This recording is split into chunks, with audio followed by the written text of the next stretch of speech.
Hello,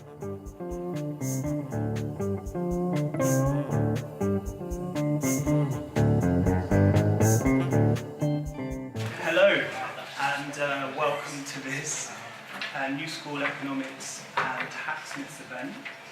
This event is called Atlas Gateway, Blockchain, Cryptocurrencies, and the Future of Work. And Hacksmiths are just going to introduce their society.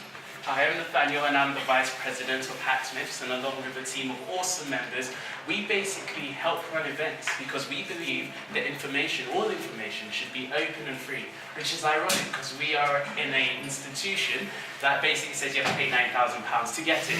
So what we try to do is we try to introduce and make open opportunities for anyone to get into technology and learn and make wonderful things with it. And that's why we're hosting this event, to talk about how technology is used in cryptocurrencies and other things. Cool. So New School Economics consists predominantly of PP students here at Goldsmiths, and itself a product of the 2007 financial crash movement, and established in 2014 to rethink what the economy is and who it serves. Funnily enough, the first Bitcoin was released in early 2009, soon after the crash, establishing a peer-to-peer network or peer-to-peer method of exchange, and perhaps pointing to a new way of circumventing financial institutions that brought down the financial markets and the political turn to austerity.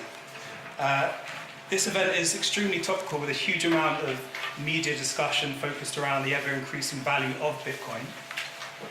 The Financial Times article on Bitcoin published yesterday discussed how Bitcoin has attracted two types of people: those who mistrust today's economic financial institutions, and those looking for a quick way to get rich.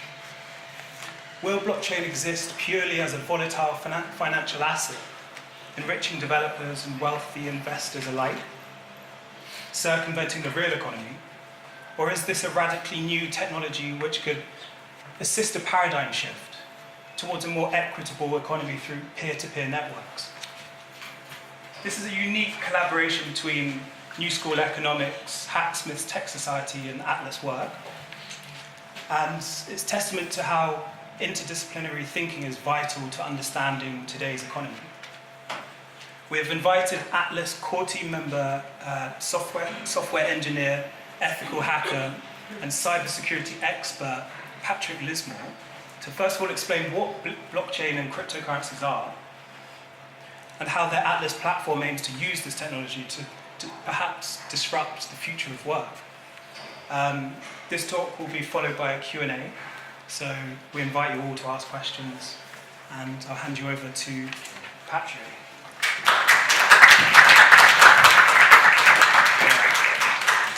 Is that it? Yeah. Thanks very much, everyone. It's good to see a good turnout here. Appreciate the opportunity to come speak with you today about blockchain. It's a passion of mine for the last few years, and hopefully someone will get some value out of this today.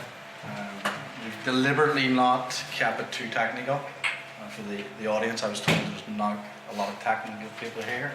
I might be wrong, but feel free to ask questions throughout this. But if you could hold it, there's other team members here as well that maybe could give you a better answer at the end. So, I guess this doesn't work out. So the purpose of today is really to introduce this group here to blockchain, cryptocurrency, certainly from my point of view. And I'm not here today to pitch anything, sell you anything, or advise you to buy anything. This is not the purpose of the talk, really. It's really just to introduce these topics here and maybe help get you on your way for those who are interested. So what is this blockchain? So, to disappoint the Financial Times there, I'm neither of those two people that they expect out there. I don't have this overly distrust of government. I'm not looking to get rich quick. I do pretty well as a software engineer in cybersecurity. Yeah, I think they're wrong. So prior to just delving into blockchain, I just wanted to really set the scene for you. So for those who are not familiar with Bitcoin, where it came from, so it was created, sort of brought to the world through this publication of this Bitcoin paper back in 2008 by a pseudonym. They don't know if it's one person or a group. I think it's a group based on some of the language that you see here in the paper. So they talk about we, which indicates maybe it's more than one person behind the pseudonym. But essentially this name published this paper, available at that link there, on a peer-to-peer electronic cash system with cryptography at its core, so mathematics essentially. The problem that they overcome in this paper was the concept of a double spend. So I send something to someone here, and I at the same time send it to somewhere else. And what they put forward in this paper solved that issue, and that was fundamental about that publication. And Bitcoin is what's topical in the news. People talk about blockchain, they often associate Bitcoin with it. And I wanted to just sort of separate the two. So Bitcoin is the application on blockchain technology. So blockchain technology is the underlying technology that enables something like Bitcoin to be realized. And I extracted three course pieces of information from that document, really just to set the scene. So cryptographic proof instead of trust. So in today's traditional financial markets, we have a third party. If I want to send money to my family in the US, I send it through my bank, which is a trusted third party. With Bitcoin, I just eliminate the middleman, and I send it direct to my family. There's no need in it, it's pretty instant. And then, as I mentioned, the double spend problem, that was the core thing that was solved. And they essentially, I'll talk about it in a second how they did that. And yeah, it works on network timestamps and hashing those. So for those not familiar with the computer science term, hashing is a mathematical function that will create something unique. And by this hashing aspect, this proof of work, as it's mentioned, you get a chronological order of when things happened on that network based on cryptography that can't really be changed. And then if we just look at the figures, so back here it's 394. It actually dipped lower than this, I believe the year after. And as of today, it's currently sitting around $11,000. So I just wanted to set, everybody's probably heard the term Bitcoin, but really I want to share with you the underlying technology that makes it possible, because blockchain is more than just Bitcoin. Okay, we hear, pundits like Joe Stiglitz recently. You're probably familiar with his recent comments on Bitcoin. They focus in on Bitcoin, but they really don't appreciate the underlying technology. And I am a technical person, so I'm not a speculator, I'm not a finance person. I'm in this for the technology. I'm a coder, so I understand what's going on underneath and how the teams around these different technologies are building out solutions for the long term, rather than focusing on that one application, which is Bitcoin, that's speculative. It's getting a lot of speculation from financiers at the moment. So at the core of blockchain technology, I think if you could take one thing away that's important about it, is this aspect of decentralization. It's getting rid of intermediaries where they're not needed.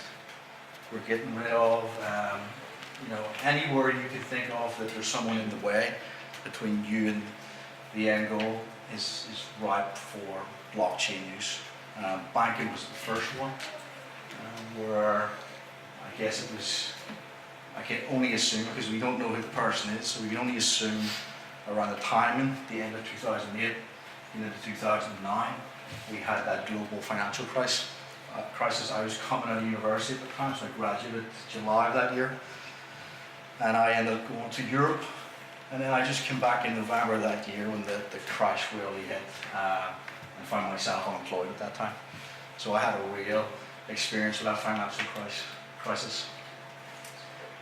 What I've seen around this blockchain technology is it's grouped into these 4 real areas that are emerging. So you have the applications and the solutions that are being realized and being built on top of this technology, this decentralized technology using cryptography. You have then a layer of middleware or services that support and make these applications and solutions easier to access for most people. And then you have the bigger players, the more established and entrenched organizations that are building out the infrastructure, the customized mining hardware, and developing the protocols further. And then there's the last part that's probably relevant, is academic research. So where I first really delved into blockchain technology was during my master's thesis, which was on threat mitigation in software-defined networks, that I introduced blockchain to the solution as a way to assist digital forensics investigations in the case of a breach. So if you had a cryptographic a ledger that's unalterable, I can replay the network events with certainty and bring that to court. So that's where I was trying to explore the use of blockchain as a forensics assist tool that would hold up in court, essentially, because the data and the surety of that data is critical in a court of law. So that's where I really got the research aspect of it. And today there's a Ledger Journal out there, I think it's ledgerjournal.org, and that's a peer-reviewed journal around the technology behind blockchain, the different algorithms that are going on to make this possible. So that's where I see blockchain. Decentralization is, if you take that away, is fundamental. And automation, and it says public record. They're really, every transaction done on the blockchain is public. You can view it, you can inspect it. You don't know who the people are, but you certainly know address A sent something to address B. So, just further on the decentralization then. So, now what has emerged with the technology is the ability to program all these aspects here. So programmable assets, programmable money, which was really attractive when I heard it. I was like, I'm a software developer, you can program money now. Really attractive. But essentially what making these programmable does for us is it enables decentralization. It enables disintermediation, I guess, as well. Taking out that middleman, as I mentioned earlier. There's no need to have a third party in play anymore. When the mathematics through cryptography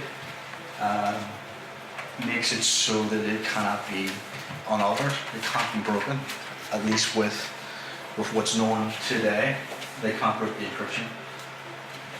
So by applying cryptography in a decentralized way, we can have all of these, we can have contracts between two parties, smart contracts written in code, lives on the blockchain.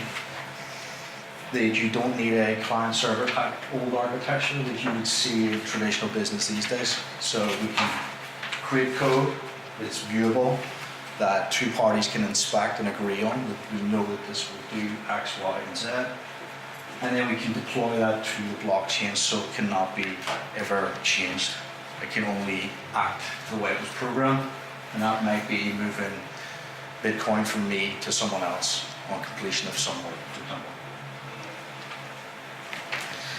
And because these can be all programmed now, so it leads to an effect on governance and the way value is created these days.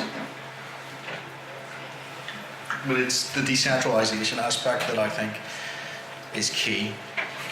Because when people hear about Bitcoin, that it sort of obscures the real value, which I believe is the network, which is the applications that to be built other than Bitcoin. So Bitcoin is one application, remember? It was the first, but it's not the only one there. And fundamentally, we're moving from the centralized approaches to solving problems to a decentralized view, I guess. I think that's the main point I want to bring across.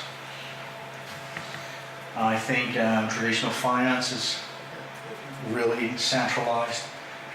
Energy, again, is another industry that's typically centralized coal, nuclear, you know, all these things are being affected by blockchain. So now we have peer-to-peer energy trading in some areas.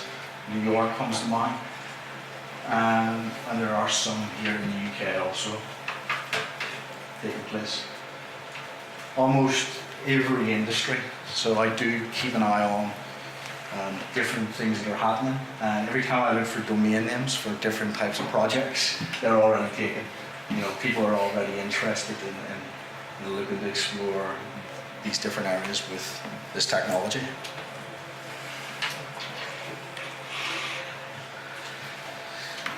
So fundamentally, you're not going to get much from the slides, just really took the prompt of the discussion. So the term blockchain is essentially, it's a chain, if you could think of it as a chain of blocks, really, right? I can't get any more simpler. Inside a block, it's a data structure, essentially. And inside that data structure, you have transactions for the last period, which in Bitcoin is typically 10 minutes. So through a process called mining, these nodes, these miner nodes, we'll come on to in a second, they collect these transactions that be broadcast. So if I say I want to send 1 Bitcoin to you, then I sign it. So for me as a user, it's been very user-friendly, so you don't need to get into the code. The wallets make it very simple. I put an amount in, I put an address, and I send it. Underneath, not only make a broadcast to the network, but I've wanted to do this transaction. One of these miner nodes, these specialized computers, sees all these broadcasts of transactions and brings them together. They collect them, and they pack as many as they can into that data structure, and they perform some complex mathematical computations on that, which result in a hash. Essentially, it's a hash function. So if that is correct, and it fits with the previous block, it's secured on the blockchain. That is your transaction confirmed from A to B. So when you think of blockchain and Bitcoin, I don't think you have to think any more difficult than that, really. It's a block, it's the transactions in the last 10 minutes. And once it's confirmed, verified, approved, and it's on the blockchain, the money moves from A to B, essentially. So everyone, or maybe everyone's not aware, we just take, for example, the Bitcoin blockchain, because there are more than one blockchain technologies. I'll just focus on Bitcoin as it's topical. There's only ever 21 million Bitcoins that will ever be generated within that network. So there's a hard technical limit there that there will never be more than 21 million. I think we're currently around 17 million in supply at the moment. I'm not sure the exact figure just today. But essentially, new Bitcoin come into the network as a reward for this mining process. So for these very expensive, high-end computers now crunching the numbers to create that hash, to get that block secured on the blockchain, they're currently rewarded with around 12.5 Bitcoins as a reward. So at the current value of 11,000, if you multiply that by 12.5, that's the current reward per block to get that secured onto the blockchain. But it is, as I mentioned, very computationally intensive now, and it's not sustainable. And the community out there know that the mining process for Bitcoin is not sustainable. And there is work underway to change the algorithm within Bitcoin so it's not computationally intensive like that and not using so much resources. But essentially that's how new coins are brought into the network. So these computers do this long calculation. Sometimes they don't get it right. Sometimes they have to be very lucky. They might not get the block all the time. So one mining operation might get one block per day or week, depending on their hash power. So it really is still competitive. Try it again. Well, you can project out. So if you are economics students, we know what the reward is per block. We know how many transactions can be squeezed into that block. We know roughly how many blocks get created per day. So you know how many new coins are coming into the network per day. And Bitcoin is really genius because every 4 years, the algorithm in the network halves the reward. So in another 3 years, the reward will drop from 12.5 Bitcoins to it's half that. And it becomes even harder to get more supply into the system through this proof of work that these computers do. And the law of supply and demand, if more and more people are hearing about it, if it's getting into the mainstream news, more people want a bit of it. And if the reward of new supply coming into the system is decreasing every 4 years, but the popularity and the interest out there, and more people wanting to get in, more services built up around it, it should really affect the price of the supply and demand if there's only a fixed limit of 21 million. So essentially, when you send a transaction, it makes this broadcast over the network, like a peer-to-peer network. Those are captured, put in a data structure. These miner machines will do some calculations. It's on the blockchain. And once it's on that blockchain, it is extremely difficult to change that transaction. So if you wanted to do a double spend, if you wanted to send some to A and some to B, you would have to have the compute power to modify that block and do the calculation again and be successful. But also every block that came after that, in the meantime, you have to change all those as well.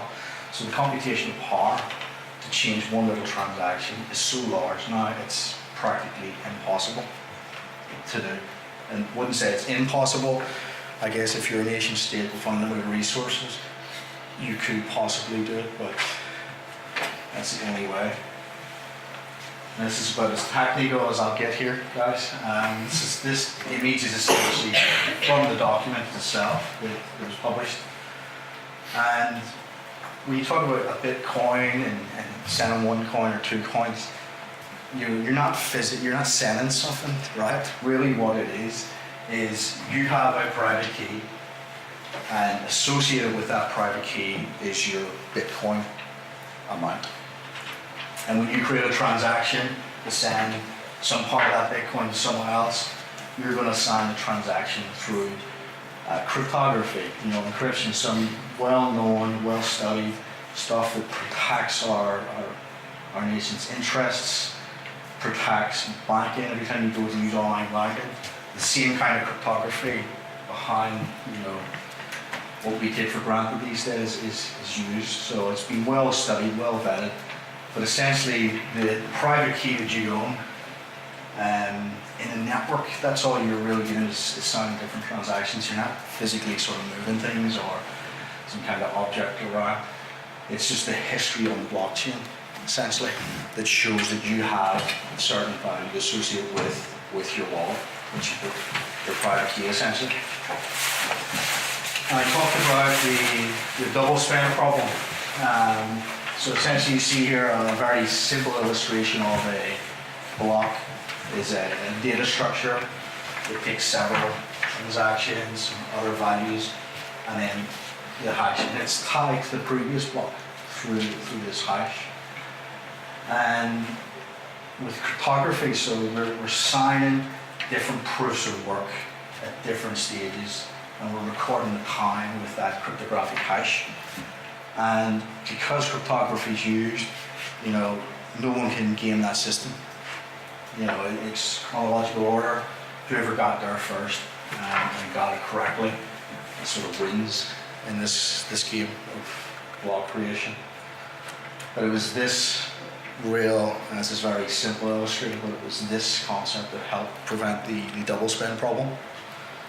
As mentioned previously, the data structure within the blockchain, the block itself, that's all it is a collection of transactions and a few other pieces of data, which some calculations are done, and they're very hard. And if I look at some of the other blockchains out there, like let's take Ethereum for example, which is the second largest, I guess, in terms of dollar value in the network, right? Second there. Their transaction times are 15 or so seconds. They're really fast compared to Bitcoin's 10 minutes. So if anybody's ever tried to use Bitcoin recently, the fees are very high and it can be very slow also. Whereas some of the newer blockchain technologies have seen some of the pain, some of the weaknesses, and they've innovated on it. So with Ethereum, it's around 15 seconds, it's pretty short. But the concept is the same. These data structures and these collections all transactions. I thought I'd put these in just for a real bit of solid definition, maybe to help some people if I haven't explained it best. Let's take a second to go through them and just review. So the blockchain is distributed. Anybody can join that network and quickly get to the latest point in that network. And every transaction on that blockchain, from the very first Genesis block, as they call it, to the latest one, is available for everybody to see. Where every piece of coin went, how it went, how it moved, it's all there. It's fully transparent. There's nothing hidden. And we mentioned cryptography. So cryptography is really important, I guess, in the whole concept of this peer-to-peer electronic cash. Because we, at least in cybersecurity, it's not breakable yet, but with the advances of quantum computation, quantum cryptography, there's potential in a few years that it may well be broken, but if it is, Bitcoin's the least of our worries.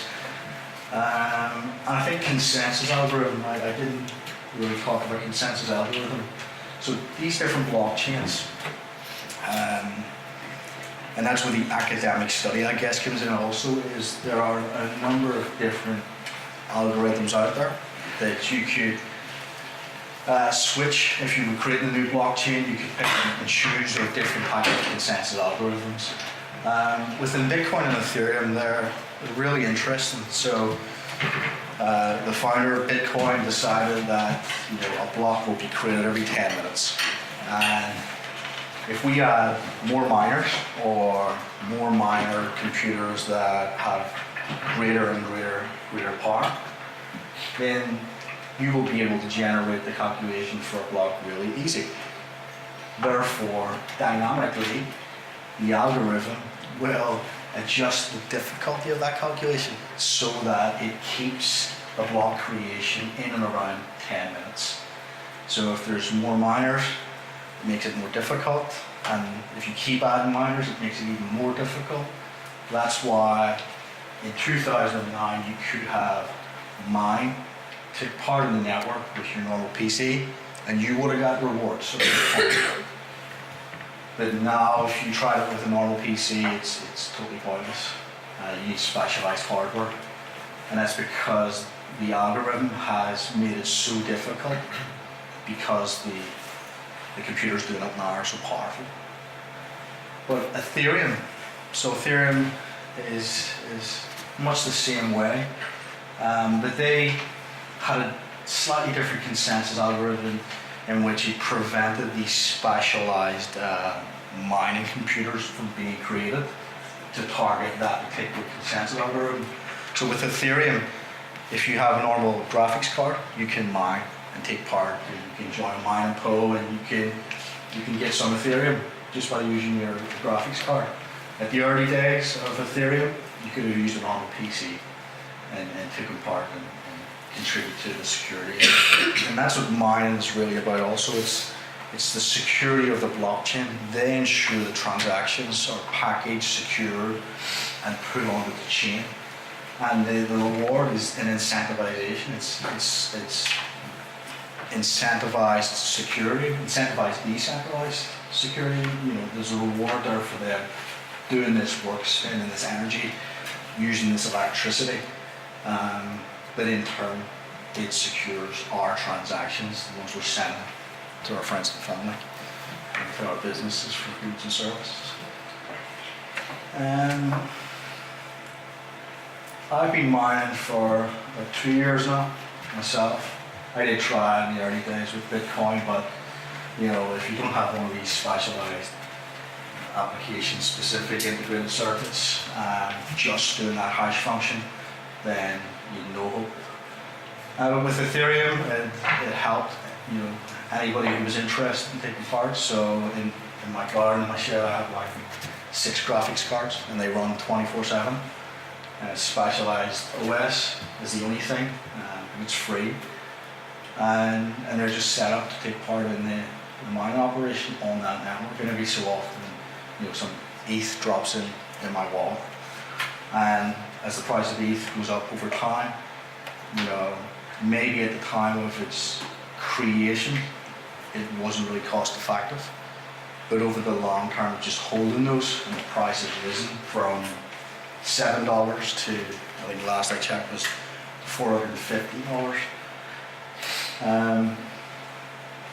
But I was doing it purely out of interest first. I wasn't doing it to make money, as I said before. I was taking part just to see how I could support the network, you know, learn more about the technology. But it can be done, and there's not just Ethereum. You know, there's hundreds of cryptocurrencies out there, and you just have to do your own due diligence like you would in anything. So for me, as a technical person, I'm looking at the team behind these projects. I'm looking at the experienced developers, experienced advisors in the industry. Can they execute on their plan? Because a lot of them are grand visions, but can they really bring it to market? Have they done anything at all in industry that shows that maybe they can? And just is it a great idea? But I just don't waste my time on everything that pops up, because there's quite a lot popping up with this technology. You really need to do your own due diligence. And I mentioned earlier about the consensus algorithm. So that's just a little hash functions, mathematical operation. The consensus algorithm. So I mentioned proof of work. So that is what was originally put forward in the Bitcoin paper. So a computer will do an amount of computational work, and as long as it did work over time and it's correct, and they got there before everybody else, it's valid and it goes on to the chain. But if I think someone expressed recently that the energy now worldwide spent on creating a Bitcoin block is extremely high, ridiculously high, and not sustainable for the environment. So a lot of the blockchain projects have been diligently working on changing their consensus algorithm to a new one called proof of stake, where it's not about who has the biggest computer that can do the calculations the fastest. It then becomes who has a stake in the network. So do you have coins? Do you have them in a wallet?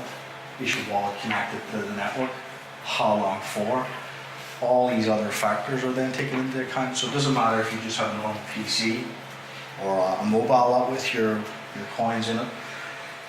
All these other factors go into who gets chosen to do that particular mining for that particular session. And thus you will get rewarded just by staking your coins in the network, as opposed to the alternative, which is use a lot of energy in proof of work. Proof of work, proof of stake are the well-known ones out there in terms of consensus algorithms. There is research, and there's studies and experiments in others, not just taken for there, there's others out there. So consensus, time and energy and hardware, I think I put in there, yeah. So people say, you know, Bitcoin is just made up out of nothing. And I have to disagree, because I know the amount of energy a GPU or a specialized chip does. You know, just the energy it draws from the socket alone, over time is a cost. So it's not just like someone clicks a button and we have another $1 trillion on the screen, right? It's actual work there being done, computational work, which has increased in difficulty over the last several years. I just wanted to highlight on the consensus aspect. It's a consensus aspect, algorithm and the cryptography taken together. So Bitcoin blockchain technology, it's not new. Decentralization, peer-to-peer technology, cryptography, these are all well-studied fields. Blockchain is not new. It's the coming together of these technologies and then being used in the way they are that is new, and it has led to this. So any questions before we switch slightly here and talk a little bit about cryptocurrencies? Yeah, if the network's completely decentralized, you say, like how, you said there's like timestamp servers, and I guess they all have like the same time programmed into them, so how does it make sure that all these servers have the same time, and what is the incentive to keep running these servers? Yeah, so typically with working with time generally, not just in blockchain but in IT across the industry, you have network time servers, NTP protocol, usually from Stratum servers, which are linked to cesium clocks to accurately record time. So a lot of these miners and these software will be pointing at a reputable time source for the running of their computer or their node. So if everybody's looking at the same sort of time source, or at least one of them that comes from that time source, and they're using cryptography, if their node's off by a few seconds, I don't think that really matters. But it's, can they get that calculation correct within the time frame before someone else? And I guess if you've got latency on your network, if your time source is being jammed or you have an issue there, then potentially that could affect your block creation and affect the performance generally of the network. And they do, you know, a lot of these professional mining operations will be aware of that there, and they'll ensure it, and their teams will definitely ensure it. And for the general user, they're going to be just using a wallet on top of that there.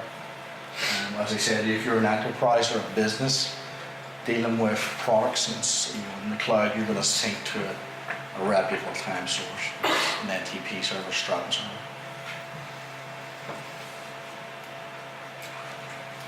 I have kind of two questions. One's about, I guess they're both about kind of centralization in the sense of like, obviously like the mining and kind of securing of blocks is dependent on electricity, which is then like, particularly if you look at this like a kind of longer term thing, is like dependent on a certain industry which is in itself centralized. I guess there's like I guess fragility in the kind of decentralized dream of it all, as well as with like if it is moving to like proof of stake, there's still like the question is to ask to elaborate on it on the basis of seemingly it's dependent on kind of people who have been involved in the system for a certain amount of time, but isn't that how many kind of centralized power structures are created by people involved in Bitcoin, have a bigger stake in Bitcoin, and thus have more chance of them being a miner for Bitcoin? Or am I getting it wrong? You're right in the sense that it certainly favors the early adopters, those who were in it at the start, those who started being involved at the start. All those have a head start than all of us, most definitely. In terms of the energy, I wish I had the actual quote for the numbers of the energy, but it's huge. It's like a small country. I knew me and Hendog over there, like we knew a girl who whose neighbour had like back in ages ago, I don't know, Henry, how long have I known you? When was this? About 7 years ago. About 7 years ago, some guy was like, our friend's neighbour used to go and like take loads of like coke at his house. He was like a minor, and then kind of he was like telling us, yeah, get involved in Bitcoin, and in his, he had this 2 whole rooms just full of servers and just like water constantly running, and the whole house was like vibrating. This was back in the early days. Yeah, just before I bought the house I'm in now, he had these old Economy 7 type heaters. Have you seen them? They're really poor. And I had several miners just behind my TV. There was a constant hum in my living room. They heated the whole house, you know, and they even dried the clothes and everything. It was great. I think energy itself, from what I see out there, is also being disrupted. So I mentioned briefly at the start about peer-to-peer energy trading, and there are other initiatives ongoing, especially within the UK, about getting these distribution networks for energy involved in blockchain use. It's public, it's out there, you just need to do a little bit of research, but I think it'll not be the cure, I guess, for it. We still have a need for that centralized power system, I guess, for a lot of things. But it is being disrupted right now.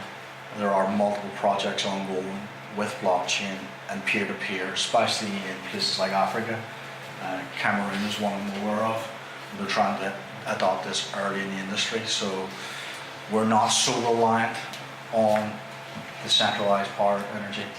And as they move to proof of stake, that need for all that energy is going to reduce, I think, where you can power a miner from the power being generated and supplied by your neighbourhood community across the river. Is there anything else I can add to that, maybe? Yeah, no, I think that's good. I guess it is one of those kind of things. Just as much as like blockchain operate, it's this kind of, it kind of started before everyone kind of knew what exactly it was. And I guess that's the same. These kind of complications are being, as much as coding is needed, but is being resolved in the process of its trial. There will be others. So I've just talked about Bitcoin and Ethereum. There's a 3rd generation blockchain type technology called IOTA. It doesn't have this concept of a blockchain, what I've just referred to. So it's a 3rd generation. A lot of the successful projects out there are running in 1st and 2nd generation. They have this concept of blocks that I mentioned, but with the Tangle, which is the underlying technology for IOTA, they use a totally different approach. They do use proof of work, but they don't have this process of mining. No one's getting rewarded for doing the proof of work. It's essentially, I want to send a transaction, but I'll do the proof of work to verify 2 other transactions first, and that's the same way through the network. So there are, as I said, there are other people coming into the game. This is fast moving industry. It's changed so much since I really got involved, and it continues to. In 3-5 years time, will Bitcoin be the dominant player? Don't know, maybe not. Will Ethereum still be around? I think it will, but there could be other serious competitors there, like IOTA, and like some of the other projects that are about to be released in the 1st quarter of 2018. So any other questions just on the blockchain? Yeah, go ahead.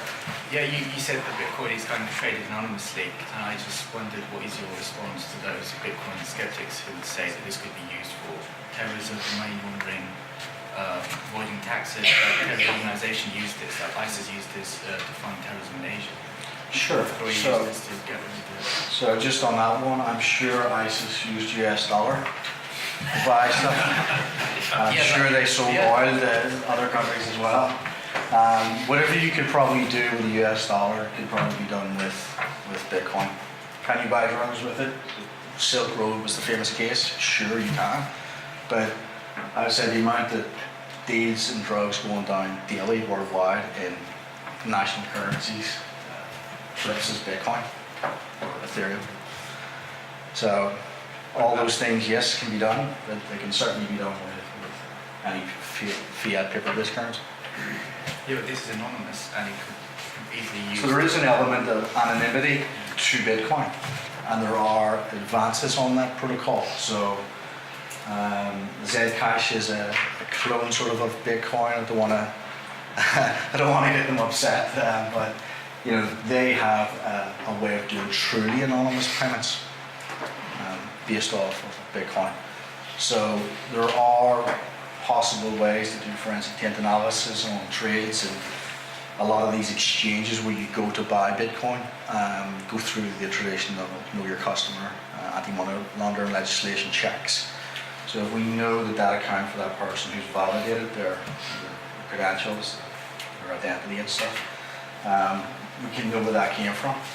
I'm sure you could track back several nodes or hops.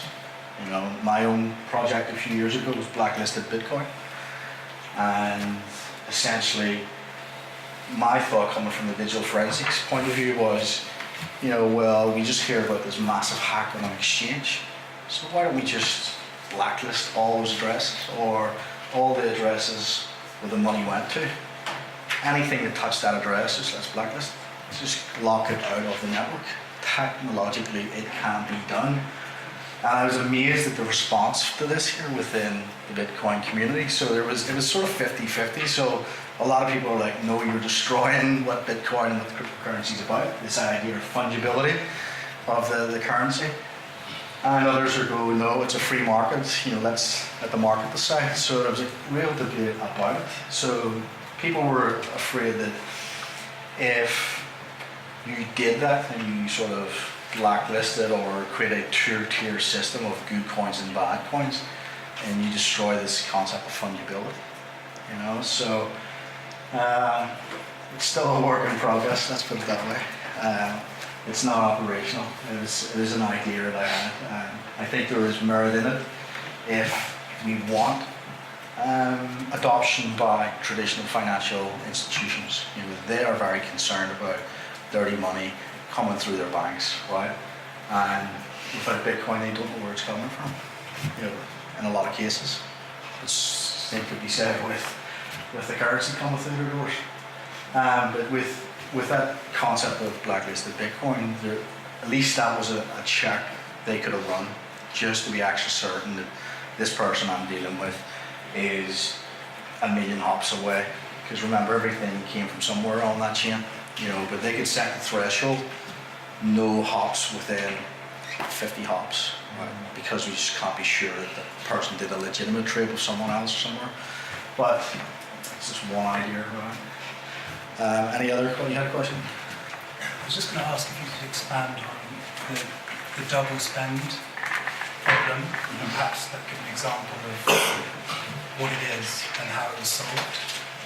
Yeah, so prior to using cryptography in the timestamps in the process, there was a way to game the system. So I can send you 10 coins, and as it's working its way through the system, I can create another transaction and send it to him the same 10 coins, but I've already spent those coins in the transaction I sent to you. So by bringing in the timestamp element, once that block gets confirmed on that chain, there's the record of the deduction is solid.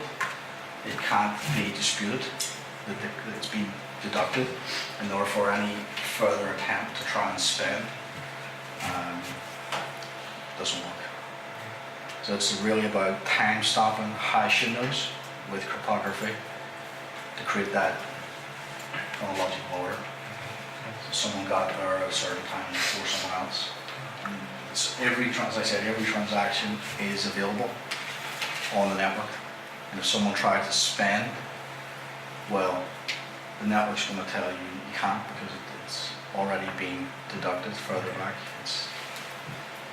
There's a record of that happening at a certain point. Yes? I have a bit of a technical question. So right now I can earn 12.5 Bitcoin. Yes. If you mind. So how are half coins dealt with? I understand it's just a different data structure, or how are the half coins dealt with? So 1 Bitcoin, you have 8 zeros after the decimal point. So you can trade on very small amounts. You don't have to trade in 1 Bitcoin. You can buy 0.00000 one of a Bitcoin. You know, and when I was telling people about Bitcoin when it was 130, and no one listened, they say, why would I spend it? You know, and I was like, you don't have to buy a full one. You can just buy a little bit. Point whatever next month and just add to it. You don't have to be dealing in whole Bitcoins at the time.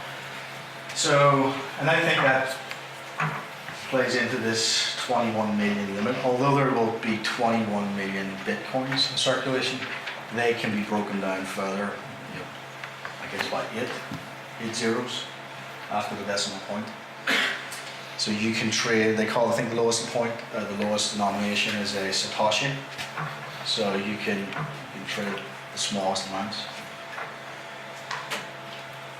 Yes. Once all 21 million Bitcoins are in circulation, what will the miners gain from upholding the blockchain? They will potentially, unless the code changes between now and 100 years from now, the miners will. So I did mention that actually, the miners also get the fees. So you have the ability to set a fee for your transaction. If you want to pay a bit more, they ensure that your transaction gets in the next 10 minutes rather than waiting for several more 10-minute blocks to come back. So the miners will get the reward plus all the fees from all those transactions. So I guess once the reward's at zero, they will be purely based off the fees on the transactions. It's estimated to be 100 years. I believe, don't quote me on the exact number, but I think it's upwards of another 100 years from now before the last one will be mined, because it gets incredibly difficult after that, every 4 years before the last one will be mined. So, if there's no other questions, we'll switch it up a little bit. So the underlying technology of it all is blockchain. Cryptography, decentralization, the ability to take away intermediaries, and it's all based on cryptography. What has emerged from this technology is this whole area of cryptocurrencies. So Bitcoin was the first, the most popular, and there's hundreds out there. Some have good teams behind them, some are really opportunists, and some have no intention of bringing anything of any value to the marketplace. So it's always worth your due diligence. And again, another quote I pulled out of this foundational paper, it's definitely worth a read. This is where it really all began, and it's certainly worth a read. It's not that long.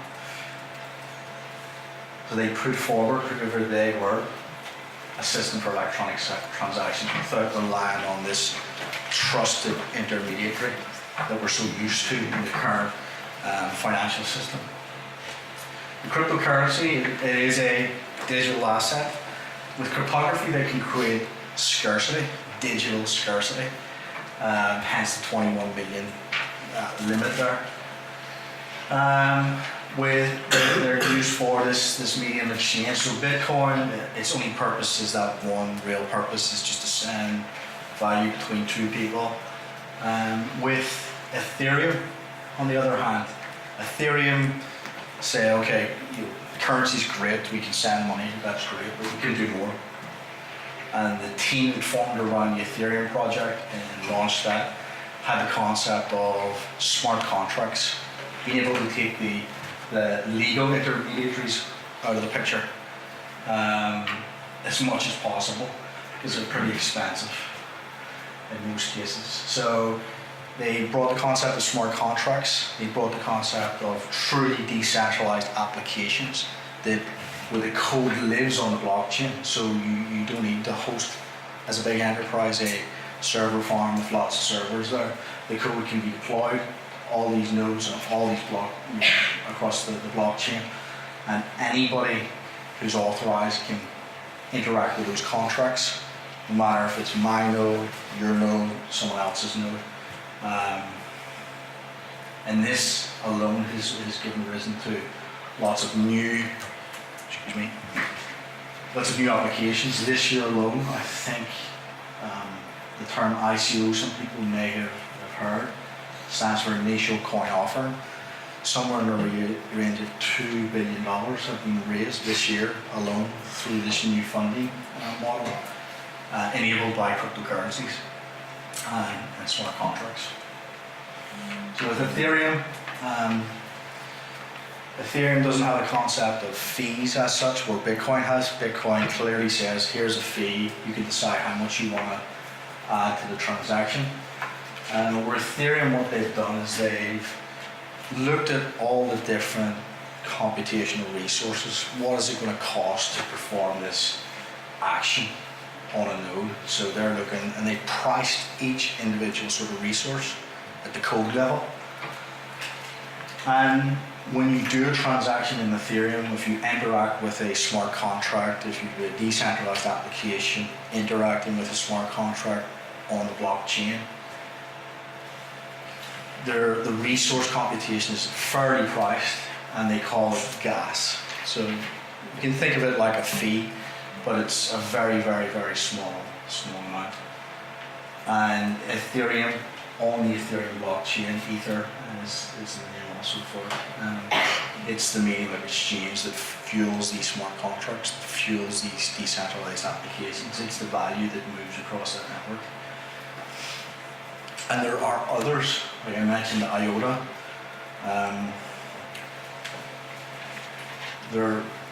I usually stick to the top 15 or so.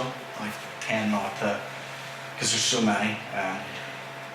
They're disrupting many markets. Some will be useful. I've seen some good projects. Some like no interest in at all from a technical point of view.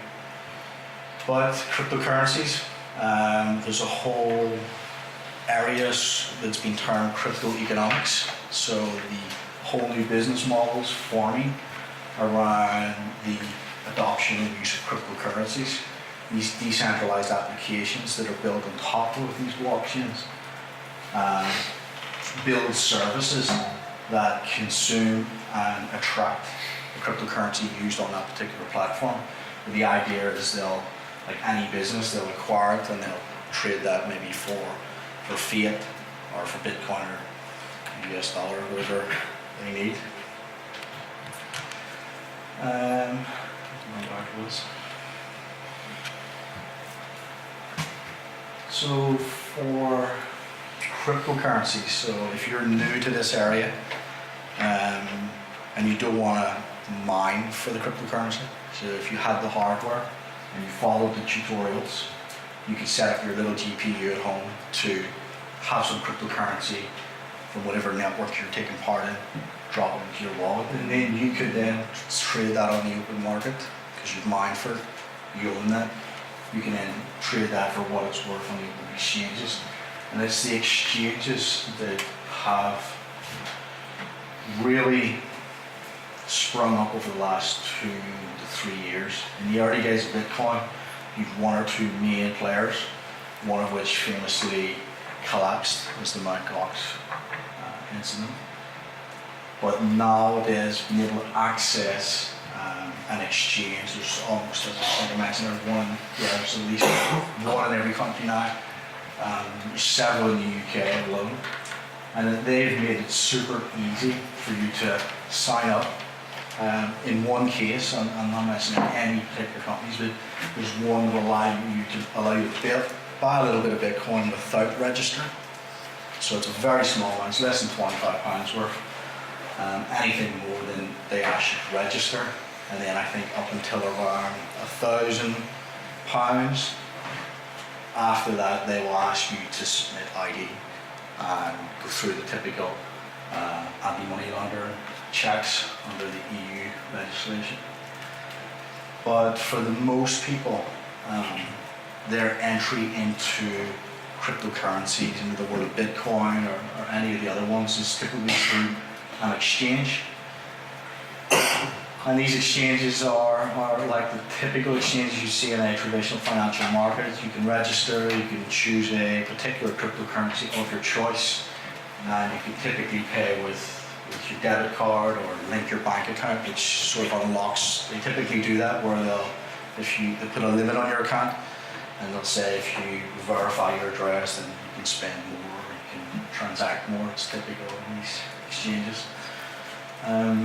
So the exchanges they have to comply with the anti-money laundering legislation, know your customer legislation in the States. So if you use an exchange to buy cryptocurrency, you will be expected to validate your identity, just like you would with any traditional financial service. And it's much easier in terms of getting on. And some exchanges are a bit more flexible than others, some are more tightly regulated than others. And you don't need to go through an exchange, is the other point. So if someone wanted to buy Bitcoin here, if I was selling one, you could just do it direct between two people. There's no third party needed. You just have an address, sometimes there's a little QR code on your phone, and mine's mine, I just scan it and it transacts very simply. So you don't need to go through an exchange if you have other sources where you can purchase your Bitcoin or sell your Bitcoin. But typically, someone new coming into the market will find a reputable exchange through due diligence again, looking at the reviews, looking at what other people are saying about it. Then you just getting on, attaching your debit card, excuse me. Or if you mine the Bitcoins or you mine the Ethereum, you can deposit from your miner computer straight to the exchange and then liquidate that to dollars or euros or pounds. So the exchanges are your entry point for those just looking to get in to the cryptocurrency market. So never keep your stuff on exchanges, right? If you're talking about $100 worth, if you can afford to lose it, sure, for ease of use, keep it there. You know, personally, anything above 250 I take out of the exchange for myself, and I'll keep it in my own wallet on my own computer where I control the private key that you've seen earlier in this one here.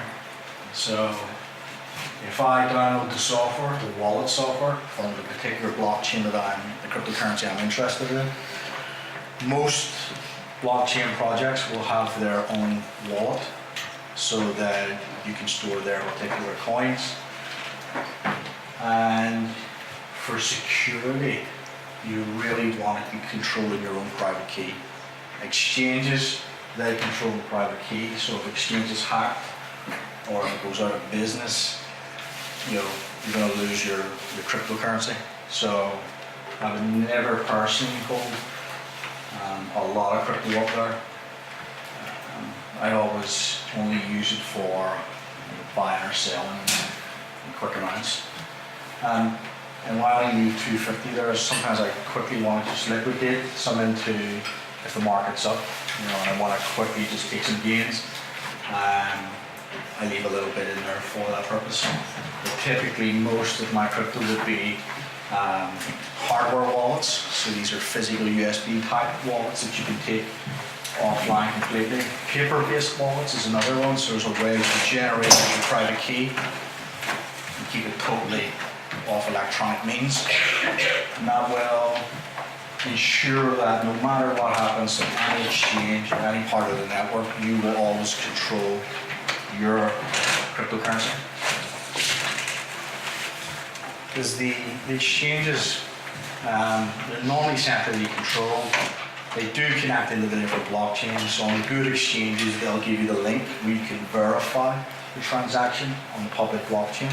So you can definitely ensure if that's on the public blockchain, it's on its way to your home to them. But we don't know. It's the question. We just don't know with exchanges. So err on the side of caution. Don't put your life savings there, and certainly don't keep it on an exchange. It's just best practice. So I mentioned earlier on offline storage. Private keys are important. So any wallet you download to your computer, and they ask you to put a password in. So the password and the address is not your account. So people have formatted their computers and they say, well, I have my address and I have my password that I was using. It's the encrypted private key that the password unlocks is the important thing. It's not your password. It's the private key in the wallet file that's important. A new concept that's come around recently is the idea of multi-signature. So you can have wallets now that require more than one person's private key to, approve a transaction, to send funds. So if you're working in a business or you are engaged with this with friends or family, you can set up a wallet where everybody has their own password, protect their private key, and ensures that no one of those parties can take that money or that crypto and engage in transactions without the other members of that multi-signature wallet.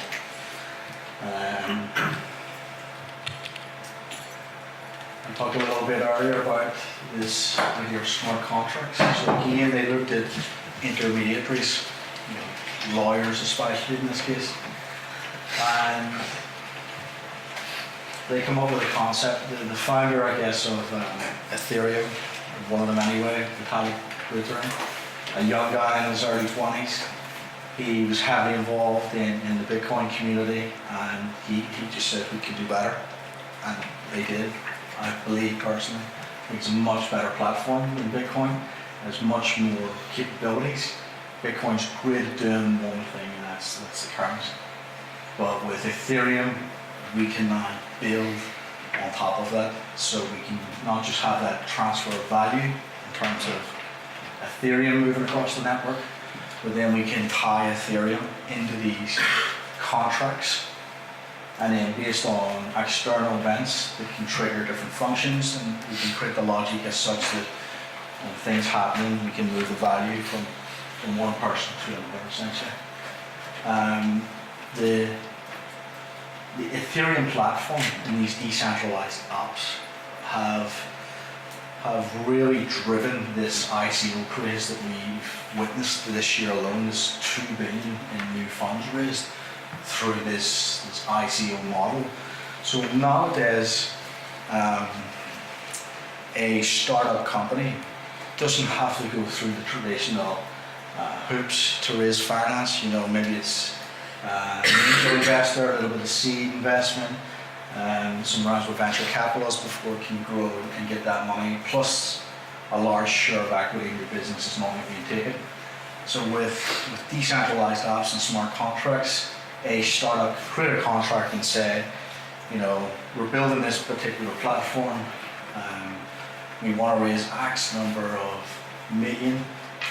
If you send some ETH to the smart contract, there's a function in there tied to your address which will let you claim back X number of our tokens, and those tokens may be worth some value on our platform in the future.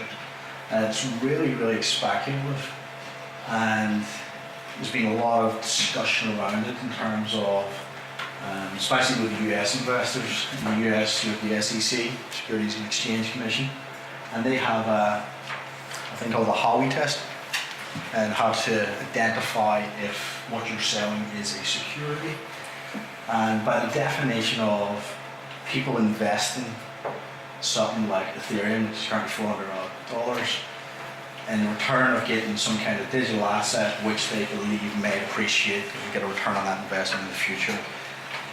To me, that falls clearly in passing that Howey test and becoming a security. The difference between Bitcoin and Ethereum and how they differ in that respect is because these coins are mined into existence through the proof of work algorithm that I mentioned at the start. They're not generated just by some investment coming in and we do a function and now we've got some coins. The process of actually mining those into existence clearly fails this Howey test, and thus they're not considered as securities. But with smart contracts, as I mentioned, out there, a lot of these ICOs today are launching what's called an ERC20 token. It's a standard way to create a digital asset on the Ethereum blockchain that has certain properties that are common amongst them all. And it's really simple. ETH goes in, tokens come out, and in the future they may or may not be worth any money. It's as simple as that. It's very speculative. It's taken a lot of criticism this year. Some genuine products are getting tarred, I guess, with the same brush as all the bad projects, because there are opportunists there that have no intention of doing anything, but because it's so easy to create the smart contract, the templates are there, the tutorials are there, how you launch that on the platform and put a bit of marketing around that, you know, the learning curve is pretty quick and easy. So ICOs, ERC20 tokens, I tend to look much deeper than that. If I see an ERC20 token, I know it's going to be built on Ethereum. I know its limitations, and I know that the token is actually, there's nothing really there. You know, it's just a bet, essentially. It's just purely speculative. I tend to stay away from it. There are other uses, so the tokens may be linked to equity in a business. So there are other ways of using these that clearly have been used this year, but successfully, because most of the ICOs I've seen this year have raised millions. Absolutely shocking that they've raised so many so quickly, some in minutes, some in hours, some in days, and they've had nothing more than a good team, a good vision, and a roadmap and a nice website. I think 99% have had just that and have raised millions. Now, the chances of them teams actually deliver, like most startups, will be, you know, a lot will fail. Very few will succeed, which is giving people concern that because it's unregulated, there's no protection there for so-called investors. But a lot of the projects are up front at the start, but these are worth nothing, just taking a chance.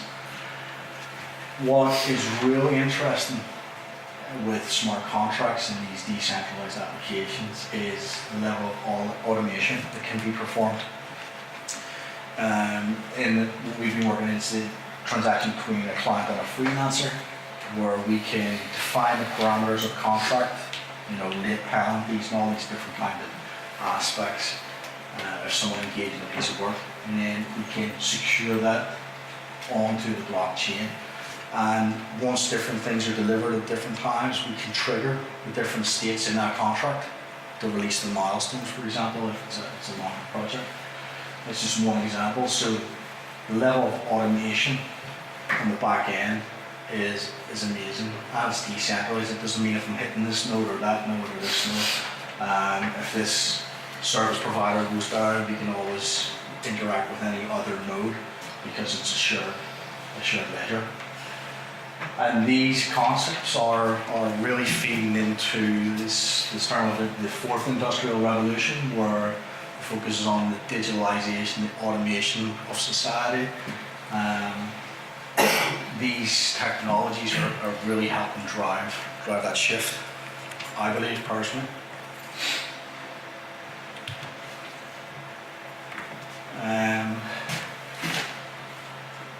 This is actually code. Cyrus has put it in green though. This is actually real code from a smart contract. It's a crowd sale.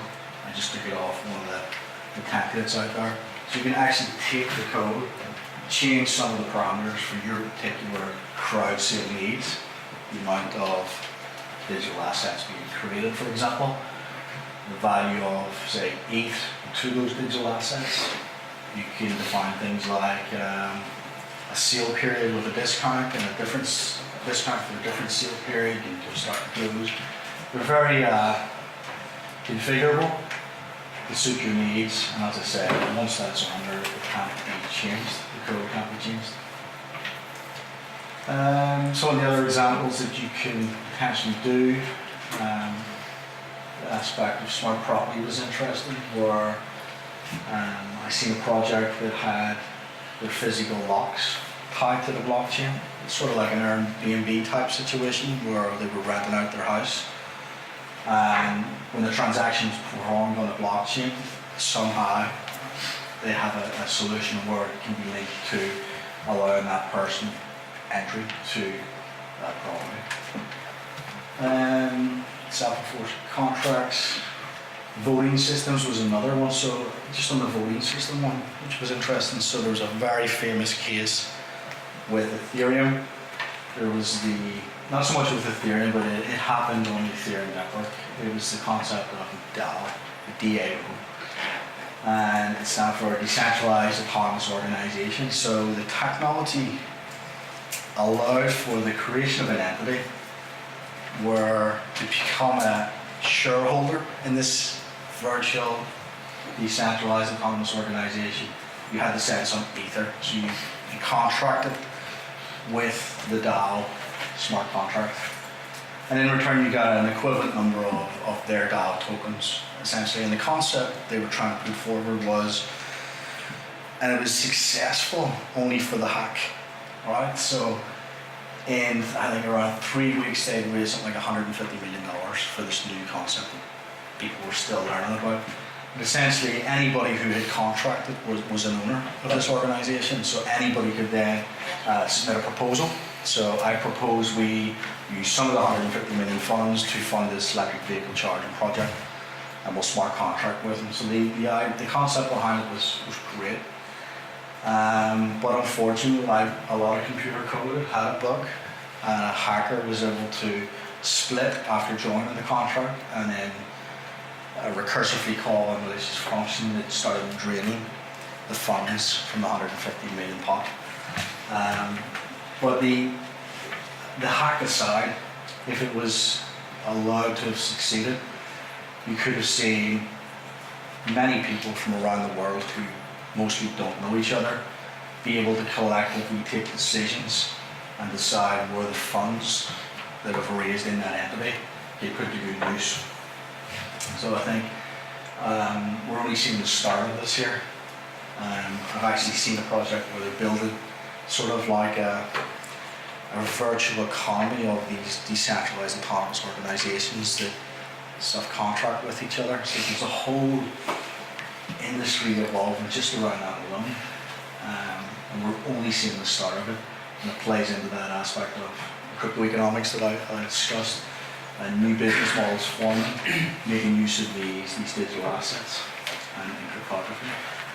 Crowdfunding is always a big one out there. And there are going to be more. They're just some of the things I've seen recently.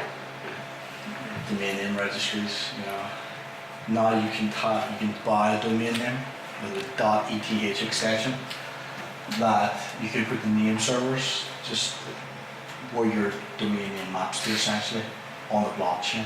So you think of domains being taken over, being hacked. If that data is secured by you with your private key on the blockchain, no one is changing it at all. So in terms of security and better use of technology, I think we're only really seeing the start of smart contracts. They're going to need a lot of review around them from a security point of view. I wouldn't like to enter into any contract where any significant monetary value is being exchanged in terms of for goods or services. And if I don't understand the code, or I can't check that code is being reviewed by someone who understands what's going on, and even the best coders out there sometimes make mistakes. So I see blockchain generally as an opportunity to really, truly disrupt markets that we've become accustomed to. And when I look around the different projects that are currently coming, and some are already here, they really are looking at anywhere you could think of a middleman in the middle. They're working to take them out, essentially. There's a whole industry out there, or a whole group of people in Africa, rural India, all these companies that don't have the same luxuries as ourselves, unbanked, people who haven't got access to traditional banking services that we take for granted. So there's nothing stopping them getting online, getting some cryptocurrency, and transacting for goods and services without the need of a traditional bank account. I guess this is just to help you get started. I think we'll come to some questions and answers. So if you are going to engage in cryptocurrency, just some basics. No matter where you go, always add on two-factor authentication. Never just chance to leave it to the username and password. It means if you have two-factor authentication on, if your username and password is stolen, they haven't got your device, hopefully, for the two-factor part. So definitely, if you're going to engage, day one, have two-factor authentication set up. Don't know what it is, read and research and find out, because it's critical. For a wallet, as I mentioned, a lot of exchanges out there, you can keep them there. Sometimes if you're not too keen on downloading the wallet, learning more, it could be safe if it's only a small amount. But as I said, if you keep it at an exchange, you're trusting the exchange with your private keys, they essentially own your crypto. But if an exchange lets you hold the private keys or bring your own private keys, that's a different story. And then for buying or trading these, there are several well-known platforms out there. I'm not sure to put those references in, but there are no endorsements. Some are good, some are bad. I have multiple, so I just don't have one. Sometimes it's better on a different exchange, and sometimes you do have to shift to get the best deal. Sometimes it could be profitable as well. You could buy a Bitcoin here and over on the other it's several points higher and offload it there. It is very volatile, I have to say that. So traditional financial markets, you get percent, %, not such big swings, but in crypto you can see swings of 20, 30, 100% more, real big gains, and it can happen both ways. But what I've witnessed in my experience over the years is over time they generally go up. Yeah, you're going to have big swings up and down, and down, and down. Generally, over the long term, they've stayed up. And a lot of people I've spoken to have similar experiences. I guess the only strategy that seems to be working is to hold, and just hold for the long term, because it's nice to take some profit when it's up 300%. But if you had just held, it could be worth 3,000%, and it's happened to numerous people. So in my case, for example, I got some gains. I was taking the profit, so I was using it. There's other services out there where I can use it, but it was gaining more, and I was still using it. It was gaining more, and I was still using it. So it wasn't like I was at a loss. But if I had just held, I'd had a lot more than what I did. So it's been a good experience generally for myself. And of course, better exchanges have better liquidity, so if you're dealing with bigger investments, bigger amounts, you want to liquidate that real quick. There are companies out there that specifically tailor to those high-end customers. Local wallets, mobile wallets, again, some are better than the others. Do your due diligence, review them. Essentially, if a wallet doesn't allow you to keep your private key or export your private key, or I wouldn't use them personally. So I'll leave you with that little bit of advice. I think that's it, really. Lastly, just before we touch on that, is there any questions in the last section before we wrap this up? I have a question. You said earlier about Bitcoin being limited at 21 million. Is that something that the founders of Bitcoin decided to do, or is that all cryptocurrencies are limited at a certain amount? It was the founder of Bitcoin, whoever that was, made that decision. For whatever reason, I don't know. People have speculated what it could have been for, but I don't know. With Ethereum, there doesn't seem to be a hard technical limit to their max cap. What they did was they pre-mined coins at the genesis, at the start of their blockchain, sold them on the public market, and allowed mining to happen in between the move from proof of work and proof of stake algorithms. They knew in 18 months they'd be switching, so they could project out how many blocks would create rewards in that time, and they added to the pre-mined account amount to see roughly what it would be when they switched the algorithm. That's others set a hard limit. You know, it all depends on the creators of that particular blockchain. You can choose, if it's a brand new blockchain, you can choose. Yeah, I was wondering, with cryptocurrencies, so like, if we enter this sort of position where all transactions are done on cryptocurrency, so they're not taxed, right? I don't know if any country taxed them just now. So I'm thinking about nation states being a bit skeptical of these things. Sure. And I think it actually makes a lot of sense, because you can't really crowdfund something like the NHS that effectively, and without taxation. My question's a bit confused, but if it's all cryptocurrency, where does the public service get funded? You know, where does taxation come from? Why could the NHS not crowdfund through one of these platforms? Well, it's just their position, right? So, like, Yeah. is that the solution? So one that I've been thinking of recently was, why aren't these cities, they talk about smart cities, there's a few of them, have plans, and why doesn't a city say we put in a citywide blockchain as the platform, the data platform for innovation in our smart city for the next decade or so, to help us on our smart journey roadmap. We will do an ICO so the residents, businesses in that city, or foreign direct investors who have an interest in that city could purchase those, kickstarting that funding roadmap. One city in Japan has already announced that they're going to do that. I don't know why the NHS or any of these others would not consider it. Do you know which city that is? Sorry. You can come to me afterwards and I'll give you the resource for that.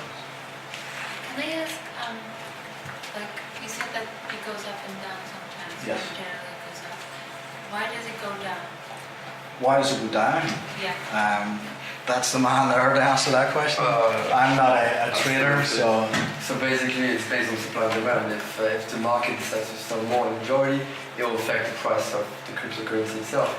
So that's why it's based on speculations. If someone big in the industry would criticize the cryptocurrency itself, of course you would have a lot of investors who would sell, reducing its price. But the reason it keeps going up in the long term is kind of this full adoption of the network effect. It's people believing in this new technology, so they're investing into it. And the more people investing into it will drive the price up on the long term.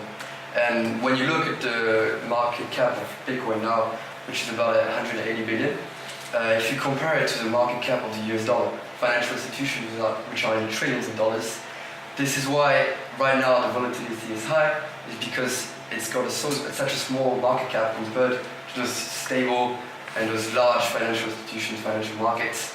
Yeah. And that's the reason why Bitcoin would go up and down 10% on I think the media also has a part to play there. You know, as you mentioned, if you have a high-profile CEO or Nobel Prize laureate coming out and saying something big, that could have an effect on that small market in respect to the US dollar. So if the believing in it plays a part in its success, how different is that to the .com platform?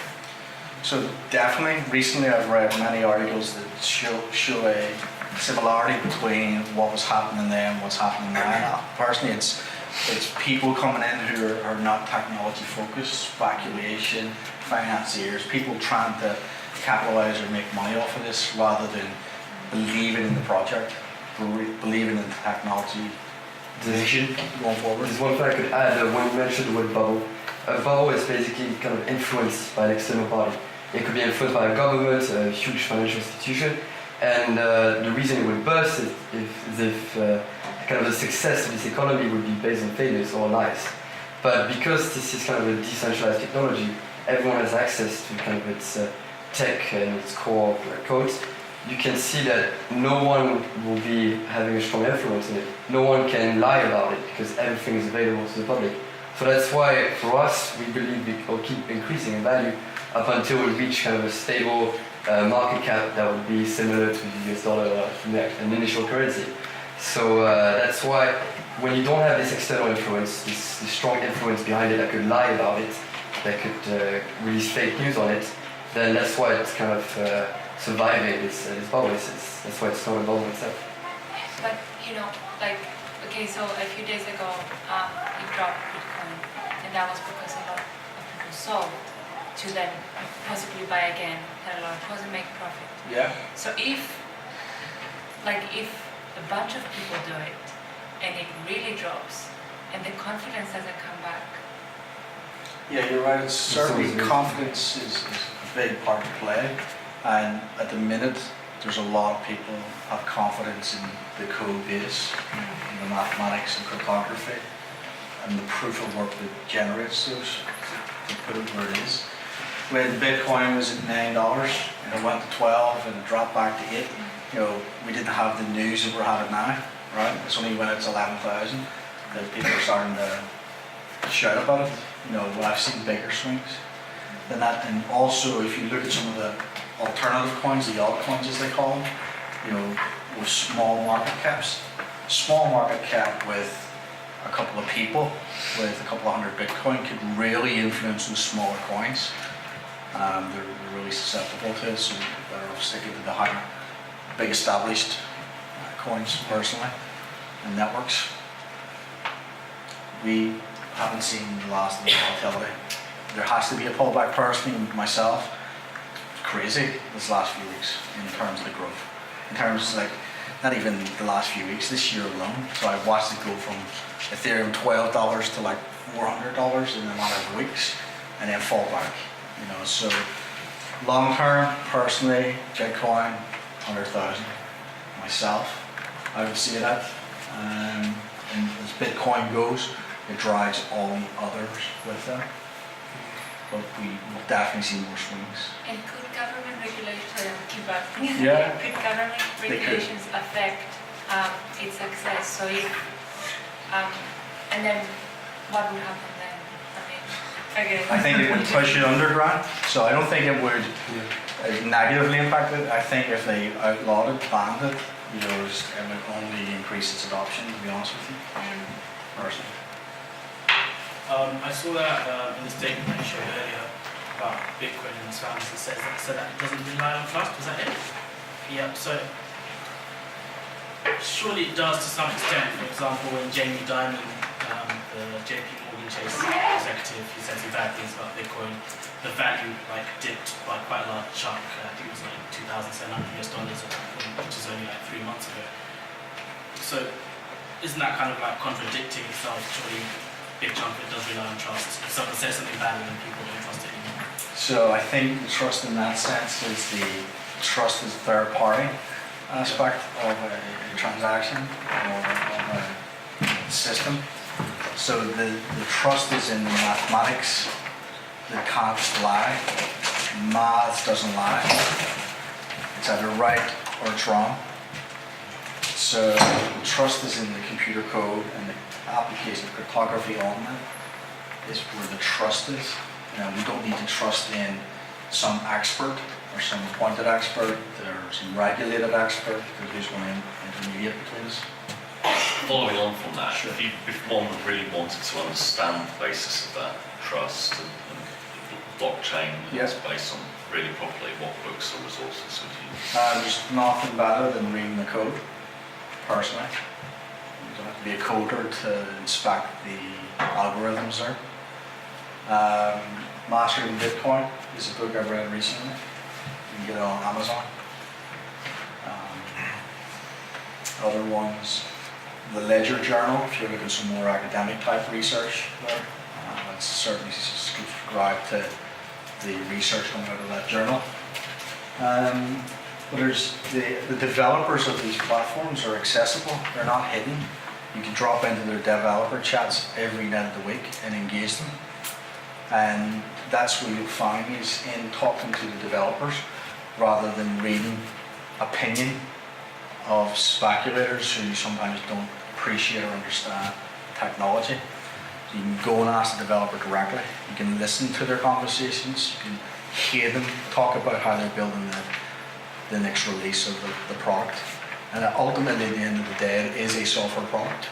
They do have software releases. There is bugs and there is delays.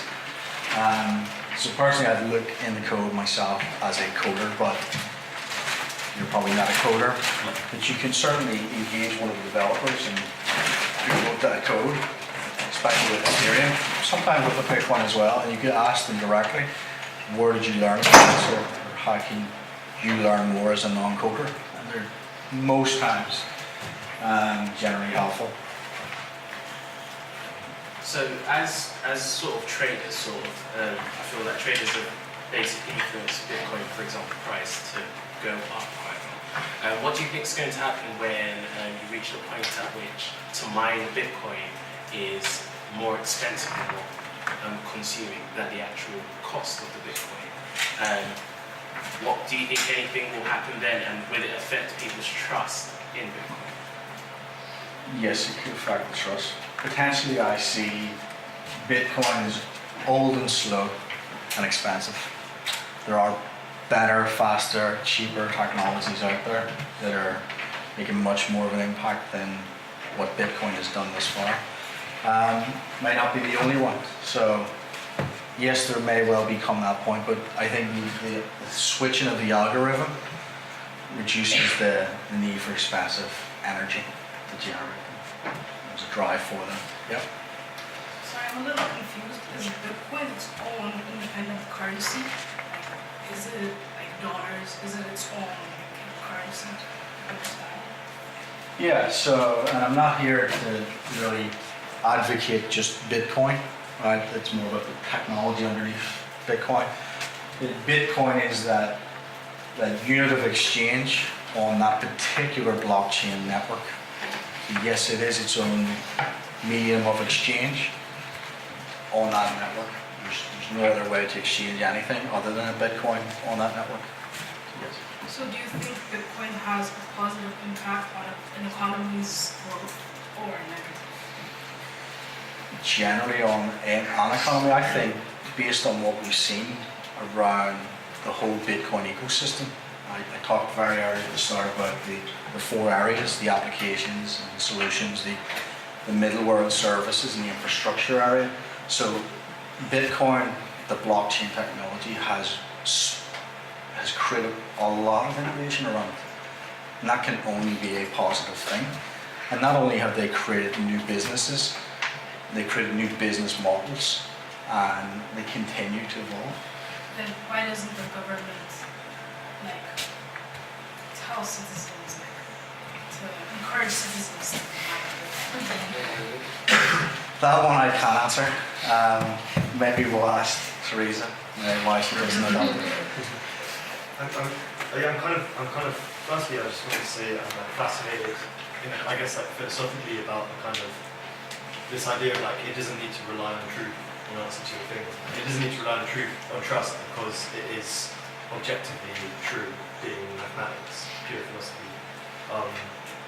But then, I feel kind of you were inferring almost that the decentralization of economy might suggest, in relation to the NHS and kind of government centralized bodies, the decentralization of government and organisation, and you kind of inferring now by saying the kind of new business models which aren't based on this kind of top-down kind of pyramids and type structures. And I guess you are inferring that, but then I guess the first question is, are you inferring that? But then secondly, do you think there's something to be said or something to be worried about this continuation of society being based on economy, and which is an idea we've been experiencing now from a neoliberal narrative. Yeah, so I deliberately kept politics out of this on purpose. But if you do your reading on this subject, you'll find very philosophical discussions and debates around those topics. Personally, yes, I do see it as a challenge to existing centralized systems.